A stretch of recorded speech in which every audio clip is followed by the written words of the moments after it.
வணக்கம். ஞாயிற்றுக்கிழமை மே மாதம் 25ஆம் தேதி விசுவாவசு வருஷம் வைகாசி மாதம் 11ஆம் தேதி. இன்றைய நட்சத்திரம் அஸ்வினி. ராகு காலம் 4:30 மணி முதல் 6 மணி வரை, யமகண்டம் நண்பகல் 12 மணி முதல் 1:30 வரை, குளிகை நேரம் பிற்பகல் 3 மணி முதல் 4:30 மணி வரை. நல்ல நேரம் என்கின்ற சுப ஹோரைகள் காலை 7 மணி முதல் 9 மணி வரை, காலை 11 மணி முதல் நண்பகல் 12 மணி வரை, மதியம் 2 மணி முதல் 4 மணி வரை, மாலை 6 மணி முதல் 7 மணி வரை, இரவு 9 மணி முதல் 11 மணி வரை. இன்றைய கிரக நிலவரம்: ரிஷபத்தில் சூரியன் புதன், மிதுனத்தில் குரு, கடகத்தில் செவ்வாய், சிம்மத்தில் கேது, கும்பத்தில் சனி ராகு, மீனத்தில் சுக்கிரன். இனி தெரிஞ்சுக்கலாம் பாக்க. பிஆர் கவிதை ராஜா, ஐயம்பேட்டை, தஞ்சை மாவட்டம், ஐயம்பேட்டை. பதஞ்சலி முனிவர் சிவபெருமானை எண்ணி எழுதிய ஆனந்த நவரத்ன என தொடங்கும் ஸ்லோகம். அந்த பாடலில் தொடக்கம் முதல் முடிவு வரை ஒத்த கொம்பு அல்ல ரெட்டை கொம்பு கிடையாது, சுழி வராதான். தமிழ் எழுதும்போது ஒத்த கொம்பும் கிடையாது, ரெட்டை கொம்பு சுழியும் கிடையாது. இரட்டை சுழி கொம்பும் இடம்பெறாத வகையில் எழுதியிருக்கிறார். அது ஒரு வியப்புக்குரிய சுவாரஸ்யமான தகவல். இதை நீங்கள் படித்ததுண்டா, படித்து பார்த்ததுண்டா? அதை பற்றி எடுத்து சொல்லுங்கள். படிக்கிற ஒரு தரம் அதை நான் எடுத்துகிட்டு வந்து ப்ரோக்ராம்லேயே படிச்சிடுறேன் எல்லாருக்கும். பிறை சூடனே பிறான். ஆண் வடிவமான விநாயகரைத்தான் நாம் பெரும்பாலும் ஆலயத்தில் காண்கிறோம், அதைத்தான் வழிபடுகிறோம். அதே போல் பெண் வடிவ விநாயகியை வராகியை போல ஏன் நாம் வழிபடுவதில்லை? வராகி வழிபாடு பண்றோமே தவிர விநாயகி வழிபாடு ரொம்ப பண்றதில்லையே ஏன்? பெண் உருவத்தில் பிள்ளையார், அது பேர் விநாயகி. விநாயகியின் சிலாரூபம் சிதம்பரம் நடராஜர், மதுரை மீனாட்சி, சுசீந்திரம், தானுமாலேஸ்வரர் ஆலயங்களில் உள்ளன. மாத சதுர்த்தி வழிபாடு நடைபெறுகிறது. விநாயக சதுர்த்தி அன்று மட்டும் கொண்டாடுவதில்லை மகா விநாயகியை. ஒரு இன்ஃபர்மேஷன் கொடுக்கிறார் கவிதை ராஜா. திருத்தென்பெறை மகர நெடுங்குழைக்காதர் ஆலயத்தின் விமானம் பத்ர தீர்த்தம் மகர கிழக்கு பார்த்தபடி, தீர்த்தம் மகரம் கிழக்கு பார்த்தபடி, உபயநாச்சியாருடன் மூலவர் அருள இங்கு கருடன் இடது பக்கம் சற்றே விலகி நிற்பது போன்று காட்சியளிக்கிறார். மகர குழைக்காதர் கோவில் தெரியுமான்னு கேட்கிறார். திருநெல்வேலியில் இருக்குது. தென் திருப்பேரை அப்படின்னு ஒரு ஊர் திருநெல்வேலி ஜில்லால. அங்க மகர குழைக்காதர் அப்படின்னு சுவாமி, மகர நெடுங்குழைக்காதர். அந்த ஊர்க்காரர் ஒருத்தர் எனக்கு நல்ல நண்பர், அவர் பேரே குழைக்காதர். எனக்கு முதல்ல இந்த கோவிலுடைய ஹிஸ்டரி அப்போ தெரியாது. இவர் மிஸ்டர் குழைக்காதர் அப்படின்னு ஓ காதர்னு பேர் வருது, முஸ்லீம் பொழுக்க நினச்சிட்டு வணக்கம் சார். அப்புறம் ரொம்ப நாளாக நாங்களாம் பழகிட்டே இருக்கோம். ஒரு நாள் தான் பேசும்போது இது மாதிரி எங்கள் ஊர் சாமி பேர் குழைக்காதர், அதனால தான் எனக்கு அப்படி வச்சாங்க அப்படின்னு சொன்ன பிறகு தான் எனக்கு அவர் ஹிந்துங்கிறதே தெரியும்.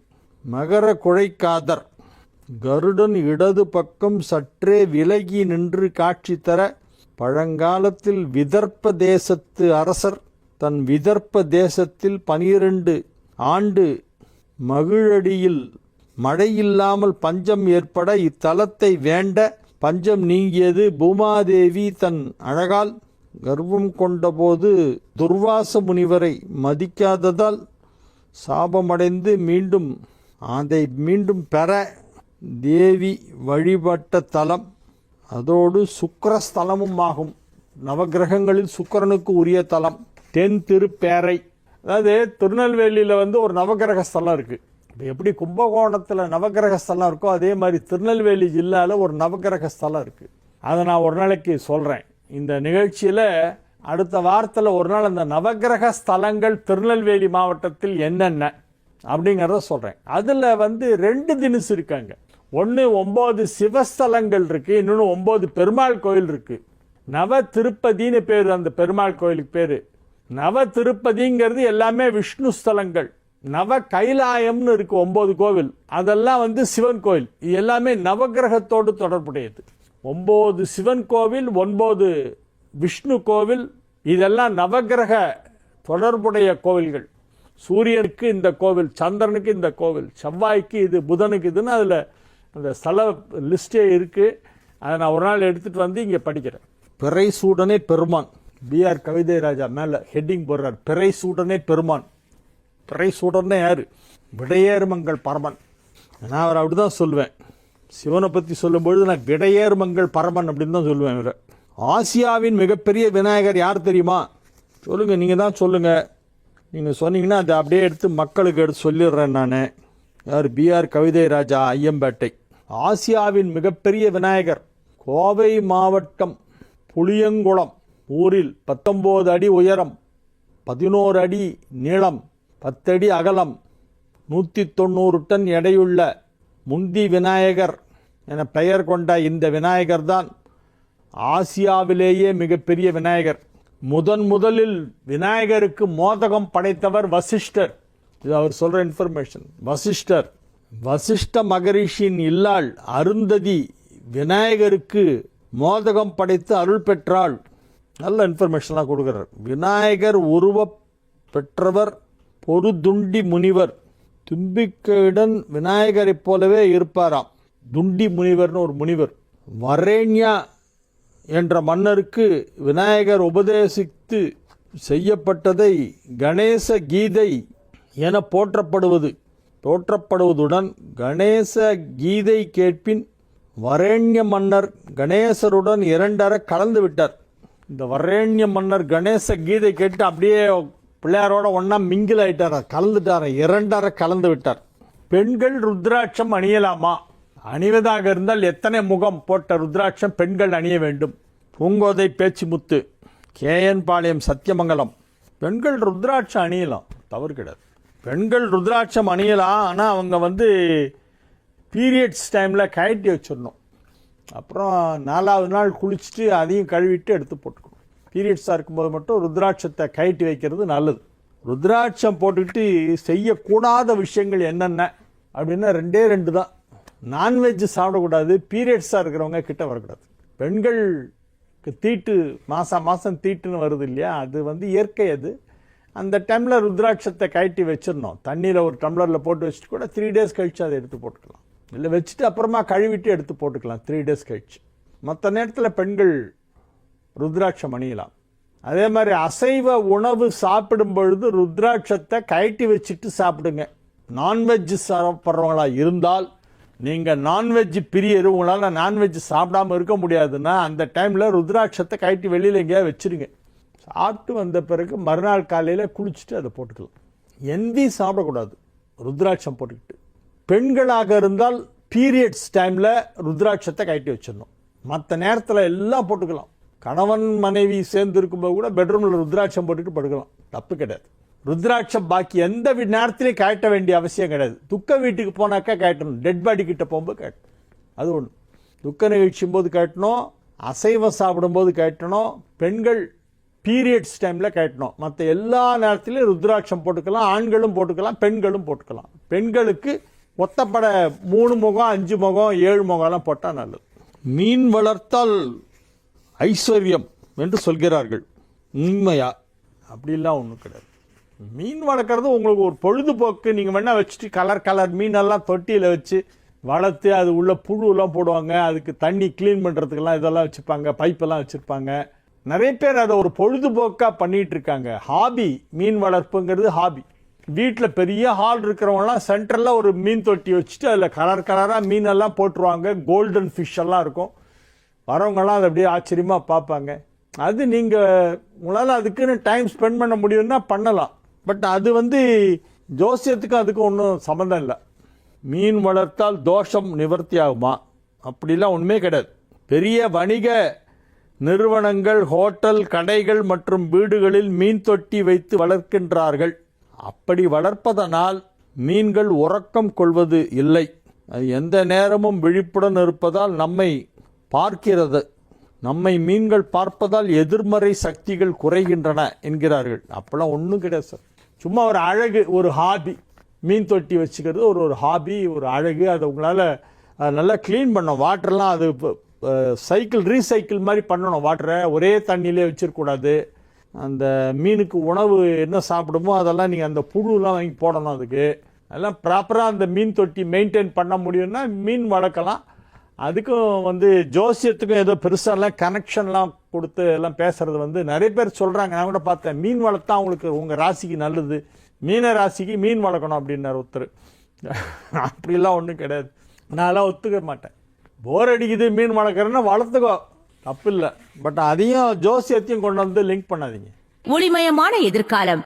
மேஷ ராசிக்கு இன்றைய நாள் நன்மைகள் நடைபெறக்கூடிய நல்ல நாளாக விளங்குகிறது. உங்கள் மதிப்பு, மரியாதை, செல்வாக்கு மிக சிறப்பாக இருக்கும். கிரகமாலிகா யோகம் ஏற்படுகிறது. கிரகமாலிகா அப்படின்னா கிரகங்கள் அப்படியே மாலை தொடுத்த மாதிரி அப்படி வெரி ஈஸியாக இருந்தால் எப்படி இருக்கும் அந்த மாதிரி ஒரு கார்லண்ட், ஒரு மாலை போல கிரகங்கள் வரிசையாக அணிவகுக்கின்றன. கும்பத்திலிருந்து சிம்மம் வரை வரிசையாக இடைவெளியே இல்லாமல் வரிசையாக கிரகம் இருக்குது. அதுக்கு பேர் கிரகமாலிகா யோகம்னு பேர். அந்த யோகம் இன்று காலை ஆரம்பமாகிறது. அது மேஷத்திற்கு மிகப்பெரிய நன்மை செய்யும். ஏன்னா 11 ஆரம்பித்து 5 முடியுது. பதவி கிடைக்கும், உங்களுக்கு பெரிய பதவிகள் கிடைக்க போகின்றன. பெரிய மதிப்பு, மரியாதை, செல்வாக்கு, சமூக அந்தஸ்து, புகழ் இதெல்லாம் ரொம்ப ஜாஸ்தியாக கிடைக்கும். அப்போ பணமும் கிடைக்கும். நன்மைகள் அதிக அளவிலே நடைபெறக்கூடிய நல்ல நாள். வெகு சிறப்பான நிலையிலே கிரகங்கள் இருக்கின்றன. வியாபாரம் நன்றாக நடைபெறும். உத்தியோகத்தில் இருக்கும் மேஷ ராசியினருக்கெல்லாம் பதவி உயர்வு கிடைக்க வாய்ப்பு இருக்கிறது. மாணவ செல்வங்கள் அழகாக படித்து கல்வியிலே நல்ல முன்னேற்றத்தை காண்பார்கள். மேல் படிப்பு படிப்பதற்கு வாய்ப்பு கிடைக்கும். திருமண வயதில் உள்ள மேஷ ராசியினருக்கெல்லாம் இப்பொழுது ரொம்ப பிடிச்ச மாதிரி ஒரு நல்ல இடம் செட் ஆயிடும். நீங்க எப்படி வேணும்னு எதிர்பார்த்தீங்களோ அதே மாதிரியே வரும். உங்களுடைய வாழ்க்கை ஒளிமயமானதாக திகழப் போகிறது. வாழ்க்கையில் வசந்த காற்று வீச துவங்கிவிட்டது. கசந்த காலம் போய்விட்டது, வசந்த காலம் வந்துவிட்டது. எனவே இது ஒரு நல்ல நாள். ரிஷப ராசிக்கு இன்றைய நாள் மிகச்சிறப்பான நல்ல நாள். 11ஆம் இடத்திலே ராசி அதிபதி உச்சமடைந்திருக்கிறது. மிக சிறப்பான நிலையிலே ராசி அதிபதி 11இல் உச்சமடைந்திருப்பதால் நீங்கள் நினைத்ததையெல்லாம் சாதித்து காட்டுவீர்கள். உங்கள் அலுவலகத்திலே உங்களுக்கு ப்ரமோஷன் கிடைக்கும். பதவி உயர்வு தேடி வரும். எந்த பதவிக்காக நீங்கள் ஒரு காலத்தில் அலையா அலைஞ்சு நடையா நடந்து எல்லாரையும் போய் பார்த்து பார்த்து சல்யூட் அடிச்சு வணக்கம் போட்டு ஐயா அண்ணே தலைவரே அப்படின்லாம் எல்லாத்தினாலையும் சுற்றிருப்பீங்க. அப்பெல்லாம் கிடைக்கல அந்த போஸ்ட். இப்போ வரும். இப்போ வந்தால் அக்செப்ட் பண்ணிக்கங்க. அதை வேணான்னு சொல்லாதீங்க.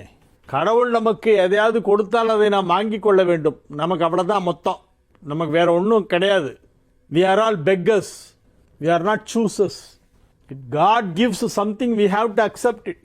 கடவுள் எதை கொடுத்தாலும் அதை ஏற்றுக்கொள்ளும் மனப்பக்குவம் வேண்டும் என்பதைத்தான் இதிலே நான் குறிப்பிட்டு சொல்லுகிறேன். உங்களுக்கு ஏதோ நல்லது கொடுக்க போறாரு, நல்லது நடக்க போகுது. என்ன நல்லது நடந்தாலும் கடவுள் கொடுத்ததுன்னு சொல்லி அதை ஏற்றுக்கொள்ளுங்கள். அதற்கு பெயர் பிரசாத புத்தின்னு பேர். பிரசாத புத்தி அப்படின்னா என்ன? ஒரு கோயிலுக்கு போகிறோம், ஒரு உத்தரணி தீர்த்தம் கொடுக்குறாங்க. பெருமாள் கோயிலில் தீர்த்தம் கொடுத்தா என்ன பண்ணுவோம்? அதை அப்படியே பயபக்தியாக வாங்கி கீழே சிந்தாமல் அப்படியே உள்ளே குடிச்சிட்டு மிச்சம் இருக்கிறது தரையில் சொட்டிட போதேங்கிறதுக்காக தலையிலலாம் தடவிட்டு வருவோம்.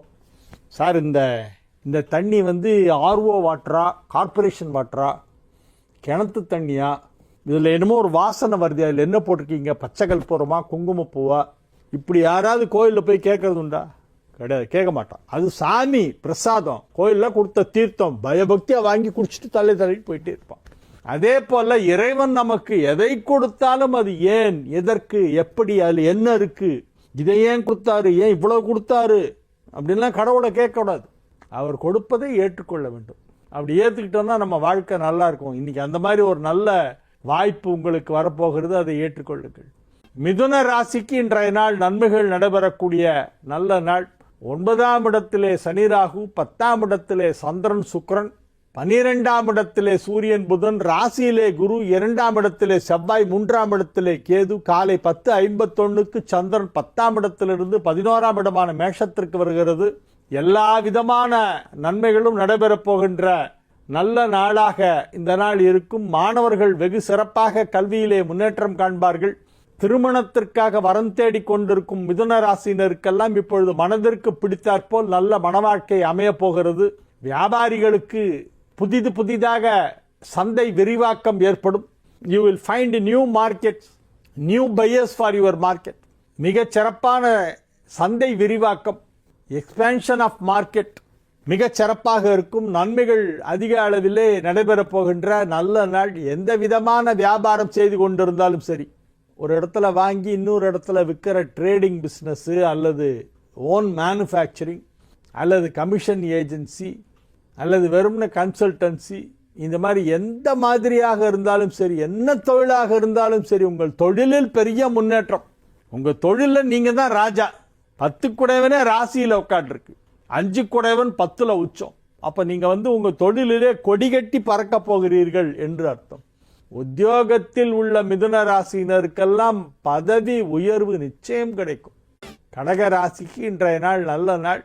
8ல் சனி ராகு, 9ல் சந்திரன் சுக்கிரன், 10:51 முதல் 10ல் சந்திரன், 9ல் சுக்கிரன், 10ல் சந்திரன், 11ஆம் இடத்திலே சூரியன் புதன் சேர்க்கை ஏற்பட்டிருப்பதால் எடுத்த காரியம் அனைத்தும் வெற்றி. அந்த 11ஆம் இடத்திற்கு அவ்வளவு சிறப்பு சொல்லப்படுகிறது ஜோதிட நூல்களிலே. 11ஆம் இடத்திலே நின்ற கிரகம் நன்மை செய்யும். அதில் இப்போ கடகத்துக்கு 11ஆம் இடத்து சூரியன் என்பதால் மிகப்பெரிய நன்மை செய்யும். பெரிய வளர்ச்சி உங்கள் தொழிலிலே ஏற்படும். சுமார் 6-7 வருடங்களுக்கு முன்பு இருந்த தொழில் வளர்ச்சி இப்பொழுது மீண்டும் உங்களுக்கு வரப்போகிறது. 2017-18 எப்படி இருந்ததோ அதே மாதிரி இப்போ மறுபடியும் வரப்போகுது அடுத்த ரவுண்டு. ஏன்னா 19லேருந்து நிறைய பேருக்கு டவுன் ஆயிடுச்சு. 19லேருந்து கண்டினியூஸாக பிஸ்னஸ் ரொம்ப பேருக்கு டவுன் ஆகி அப்புறம் அந்த COVID-19 பீரியடெல்லாம் கோவிட் முடிஞ்சு அதுக்கப்புறம் ஒரு வழியாக அப்படியே லேசாக தலை தூக்கினா மறுபடியும் ஒரு டல்லு, மறுபடியும் அப்படியே கொஞ்சம் நல்லா வரும்போது மறுபடியும் கொஞ்சம் டவுன் ஆகும். அந்த மாதிரி இருந்து இப்போ இனிமேல் பிஸ்னஸில் டாப் லெவலுக்கு வருவீங்க. உங்களுடைய எதிர்காலம் தொழிலில் மிகச் சிறப்பாக இருக்கும். சிம்ம ராசிக்கு இன்று மகிழ்ச்சியான நாள். ராசிக்கு 8ஆம் இடத்திலே வலுவாக சுக்கிரன் உச்சமடைந்திருக்கிறது. ராசிக்கு 10ஆம் இடத்திலே சூரியன் புதன், சிம்ம ராசிக்கு அதிபதியான சூரியன் இப்பொழுது ராசிக்கு 10ஆம் இடத்திலே புதனோடு இணைந்திருக்கிறது. வீடு கொடுத்தவன் 11ஆம் இடத்தில் உச்சம். வீடு கொடுத்தவன் அந்த சூரியன் புதனுக்கு 11ஆம் இடத்தில் உச்சம். ஆரோக்கியத்திலே இருக்கக்கூடிய சிறு சிறு உபாதைகள் அனைத்தும் நிவர்த்தியாகி தேக ஆரோக்கியம் சிறப்பாக இருக்கும். குடும்பத்தில் உள்ளவர்கள் அனைவரும் உங்களோடு சேர்ந்து மகிழ்ச்சியை பகிர்ந்து கொள்ளக்கூடிய அற்புதமான ஒரு வாய்ப்பு. உறவினர்கள், நண்பர்கள் ஆகியோரை எல்லாம் சந்தித்து அவர்களோடு மகிழ்ச்சியாக பழகக்கூடிய ஒரு மிக அற்புதமான சந்தர்ப்பம் போன்ற அனைத்தும் கிடைக்கக்கூடிய ஒரு நல்ல நாளாக இந்த நாள் விளங்குகிறது. இது ஒரு மிகச் சிறப்பான நல்ல நாள். எனவே இந்த நாளை நீங்கள் சரிவர பயன்படுத்தி கொள்ளுங்கள். வியாபாரத்தில் முன்னேற்றம், உத்தியோகத்தில் முன்னேற்றம், உடல் ஆரோக்கியத்திலே மிகப்பெரிய முன்னேற்றம். ஆரோக்கியத்தில் ஏதாவது சின்ன சின்ன பிரச்சனை இருந்தாலும் சரியாயிடும். டாக்டர்கிட்ட போங்க, சும்மா போய் செக்கப் பண்ணி பார்த்துட்டு வாங்க. அவங்க உச்சந்தலையிலிருந்து உள்ளங்கால் வரைக்கும் இருக்கிற எல்லா டெஸ்ட்டும் எழுதி கொடுப்பாங்க. ஒரு தடவை டெஸ்ட் பண்ணி பார்த்துருங்க. டெஸ்ட் மட்டும் பண்ணுங்க, என்ன ரிசல்ட் வருதுன்னு பார்த்துட்டு அப்புறமா மெடிசன் சாப்பிட்றத பற்றி அப்புறம் ஆலோசனை பண்ணலாம். முதல்ல டெஸ்ட் பண்ணி என்ன இருக்குன்னு பார்த்துங்க. ஆரோக்கியத்தில் சற்று கவனம் தேவை, ஆனால் நல்ல தேக ஆரோக்கியம் ஏற்பட வாய்ப்பு இருக்கிறது. கன்னி ராசிக்கு சந்திராஷ்டம நாள். இறை வழிபாட்டிலே கவனம் செலுத்துங்கள். மனதை இறைவன் பால் செலுத்தி மனதை ஒருமுகப்படுத்தி தியானம் செய்யுங்கள். தியானம் செய்வதன் மூலமாக இறைவனிடத்திலே மனதை செலுத்த முடியும். கான்சென்ட்ரேஷன் பவர் ஜாஸ்தியாகும். இந்த மெடிடேஷன் பண்றதுங்கிறது ரொம்ப பவர்ஃபுல். மெடிடேட் பண்றதுக்கு ஏதாவது ஒரு கடவுளை வச்சு தான் மெடிடேட் பண்ணணும்னு கூட அவசியம் இல்லை. ஒரு லைட்டு டார்க் ரூம்ல ஒரு சின்னதா ஒரு 0 வாட்ஸ் லேம்ப் ஒன்று போட்டு அந்த ஒளியை நோக்கி கூட தியானம் செய்யலாம். தியானம்ங்கிறது மனதை ஒருமுகப்படுத்துதல். அதில் அப்படியே ஒரு ஸ்டேஜாக போனோன்னா கடைசியில் குண்டலினி சக்தி 6வது நிலை, ஆரம்ப நிலையிலே மனதை ஒருமுகப்படுத்துவது தான் தியானம்.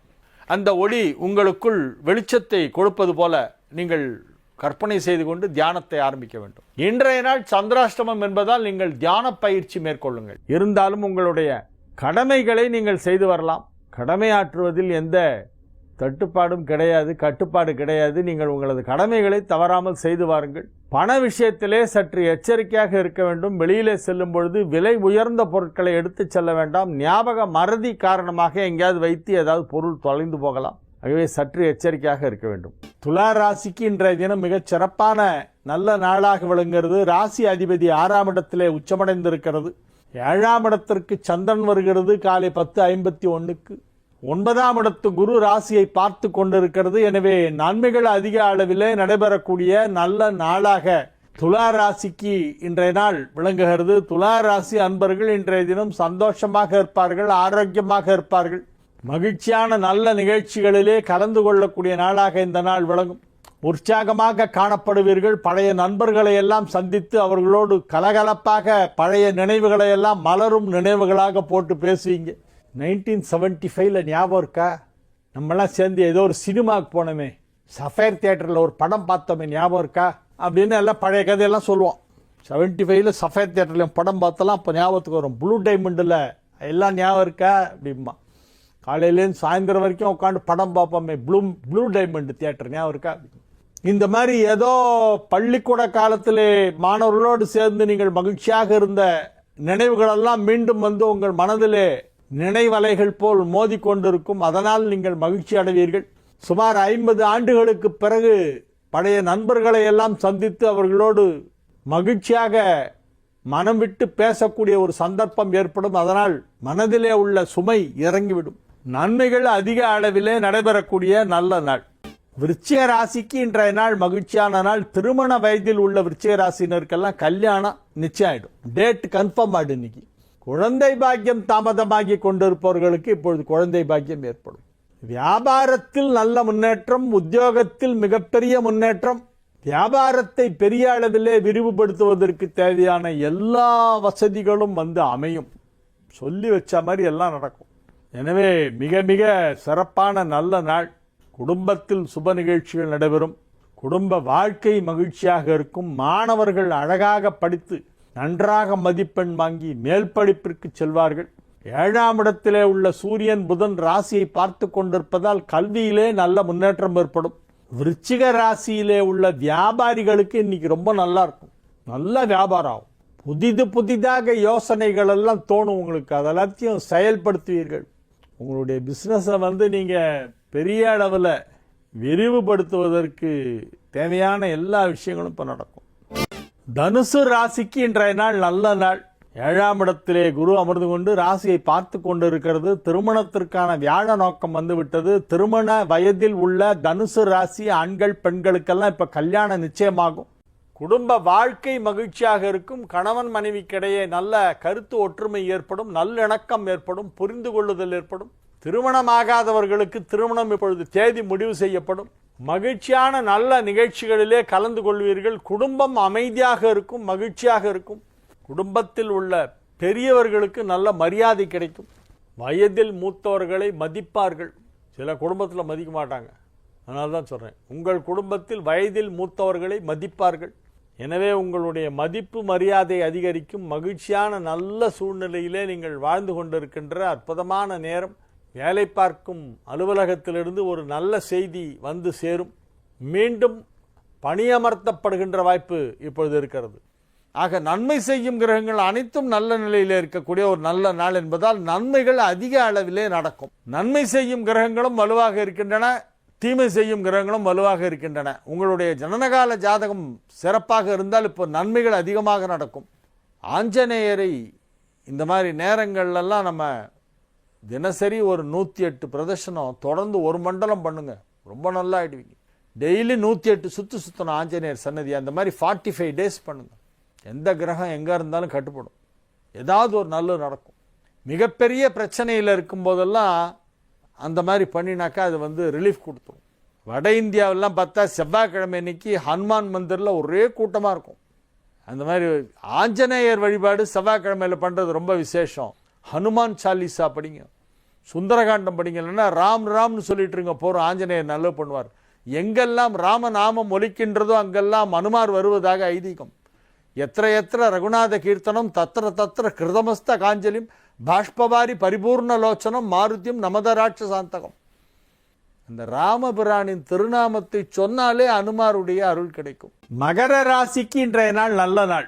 மகர ராசிக்கு மகிழ்ச்சியான நல்ல செய்திகள் வந்து சேருகின்ற நல்ல நாளாக இந்த நாள் விளங்கும். 1ஆம் இடத்திலே சுக்கிரன் உச்சமடைந்திருக்கிறது. அழகாக கிரகங்களெல்லாம் வரிசையாக மாலை கோத்தாற் போல் அமைந்திருக்கின்றன.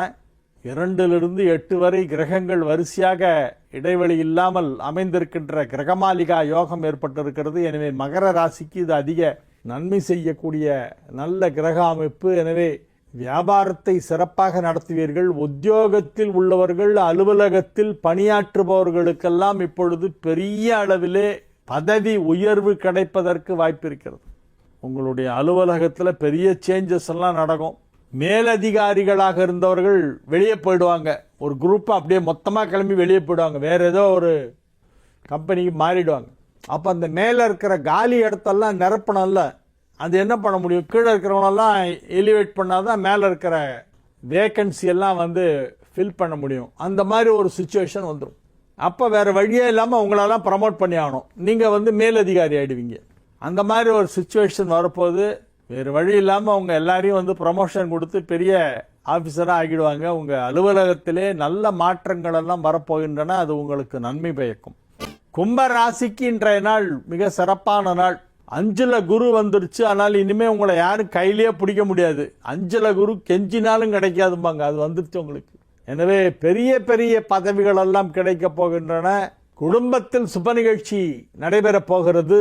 இல்வாழ்க்கை நல்வாழ்க்கையாக இருக்கும். வியாபாரத்தின் மூலமாக மிகப்பெரிய பொருளாதாரம் கிடைக்கக்கூடிய வாய்ப்பு இருக்கிறது. மகிழ்ச்சியாக இருப்பீர்கள், ஆரோக்கியமாக இருப்பீர்கள். எல்லாவித நன்மைகளும் உங்களுக்கு நடைபெறப் போகும் நல்ல நேரம் நெருங்கி கொண்டிருக்கிறது. இன்றைய நாள் கும்பராசிக்கு மிகச் சிறப்பான நல்ல நாள், சந்தோஷமான நாள். மீன ராசிக்கு இன்றைய தினம் மகிழ்ச்சியான நல்ல நாளாக விளங்கும். சந்திரன் உங்களுக்கு பூர்வ புண்ணிய ஸ்தானாதிபதி, 5 குடைவன் சந்திரன், அது நல்லா இருக்கு. அதனால இன்னைக்கு நாள் நல்லா இருக்கும். இன்றைய நாள் நல்ல நாள். இன்று கிரகங்கள் நல்ல நிலையிலே இருக்கின்றன. எனவே நீங்கள் என்ன செய்தாலும் அது வெற்றி பெறும். ஏதாவது புதுசாக ஸ்டார்ட் பண்ணணும், இன்னைக்கு ஆரம்பிங்க. இன்னையிலிருந்து ஸ்டார்ட் பண்ணீங்கன்னா உங்களுக்கு புதுசாக சில விஷயங்கள்லாம் கிடைக்கும். வியாபாரத்தை விரிவுபடுத்தலாம், பொருளாதாரத்தை அதிகரிக்கலாம். குடும்பத்தில் சுப நிகழ்ச்சி நடைபெறும். குடும்ப உறவு வலுப்பெறும். உங்கள் ஆரோக்கியம் சீராகும், சிறப்பாகும். நன்மைகள் அதிக அளவில் நடைபெறும். மகிழ்ச்சியான நல்ல தகவல்கள் சேரும். திங்கட்கிழமை அன்னைக்கு அமாவாசை, கிருத்திகை 2 சேர்ந்து வரும். வைகாசி மாதத்து கிருத்திகையும் வைகாசி மாதத்து அமாவாசையும் சேர்ந்து வருது. வாழிய செந்தமிழ், வாழ்க நற்றமிழர், வாழிய பாரத மணித்திருநாடு. வந்தே மாதரம், வந்தே மாதரம், வந்தே மாதரம்.